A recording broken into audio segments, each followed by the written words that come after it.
खुलुमबाय, आंनि मुङा बिनायसा बसुमतारी। आं दा दोंसे खन्थाइ आवरायनो आखायाव लादों। खन्थाइनि मुङानो जाबाय बडलेण्ड थैयोबा जोंबो थैगोन।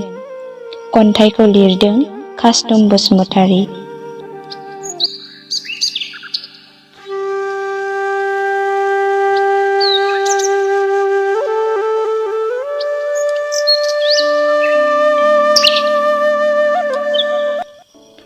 बडलेण्ड थैयोबा जोंबो थैगोन।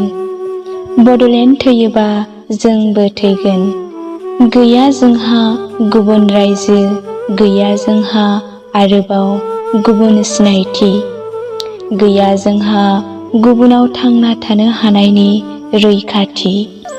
बेनो जोंनि हादर, बेनो जोंनि हा, बेनो जोंनि राव, बेयावनो दं जोंनि मोनथाय।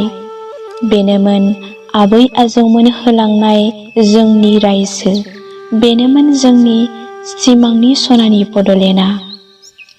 बे हाखौनो बडफा उपेन्द्रनाथ ब्रह्मआ गोग्लैसोनाय बर' हारिनि थाखाय आलादा रायजो सोरजिनो सोमावसारदोंमोन, बेरफ्रुदोंमोन बर' सेंग्रा सिख्लानि खुगायाव डिभाइड आसाम 50-50, न' बडलेण्ड न' रेस्ट। बेयावनो जों थांनानै थानो जुजिनांगोन, बेयावनो जों फोथांनानै लाखिनांगोन बर'नि राव हारिमु आरो आसार खान्थिखौ। अब्ला थानांगोन साफ्रोमबो बर' सेंग्रा सिख्लानि गोरबोआव जै बर' हारिनि जै।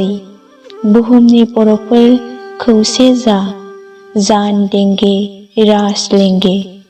नङाबा थानाय नङा नोंनि राव हारिमु, थानाय नङा नोंनि सिनायथि, थानाय नङा जोंनि हा हु आरो रैखाथि। खन्थाइया एसेनोसै, गोजोन्थों।